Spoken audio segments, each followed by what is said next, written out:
The significant decline in inflation is driven by easing food and fuel prices. Food inflation was steady at 4.1% in the month, with higher rates of price changes recorded for milk, eggs and cheese, sugar and sweets, as well as bread and vegetables. Fuel prices went down in September, with the price of a litre of petrol dropping by 15 cents per litre, while the price of a litre of diesel decreased by 28 cents. This comes to a large extent from the significant decline in fuel prices in recent months, and there could indeed be a further decline in consumer inflation in October on the back of another fuel price cut.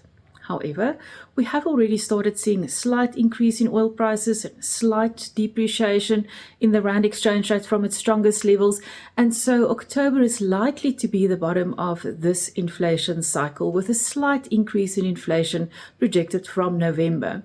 But general inflation pressure also remains quite benign, and we expect that inflation will trend around the middle of the Reserve Bank's 3 to 6% inflation target in the medium term. Inflation is below the midpoint of the Reserve Bank's target bracket, supporting a case for another interest rate cut in November. While most sort of economists do expect the sort of deceleration in inflation will encourage the SABC Monetary Policy Committee to cut rates by a quarter point, for the successive meeting in November. Some others might see, scope for a larger reduction. I think, on balance of probability, we are probably closer to, a quarter point cut in the next meeting. The Reserve Bank previously said it expects headline inflation to average 4.6% this year, down from an earlier 5.1%. Gloria Sefako Musi, SABC News, Johannesburg.